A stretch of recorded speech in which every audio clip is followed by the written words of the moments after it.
আন্দোঘরে সবাইকে স্বাগতম। আজকে আমি করছি থানকুনি পাতার বড়া। আমি এখানে থানকুনি পাতাটা বেসন দিয়ে মেখে নিচ্ছি। আপনারা এখানে চালের গুঁড়াও অ্যাড করতে পারেন, বাট আমি করিনি। এটা কিছুক্ষণ ম্যারিনেট করে রেখে দিলে বেশি ভালো হয়। থানকুনি পাতা আমাদের শরীরের জন্য ভীষণই উপকারী। চলুন এটা এখন আমি ভেজে নেই। আমি সাদা তেলে এটা এখন ভেজে নিব।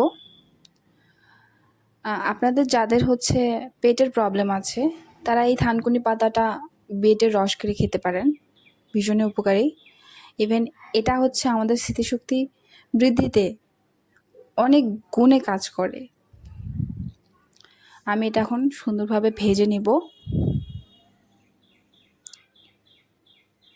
একটু লাল লাল করে ভেজে নিব।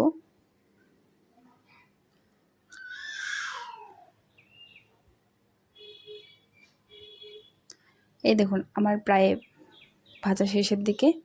এটা একটু ভালো করে উল্টে পাল্টে ভেজে নিতে হবে।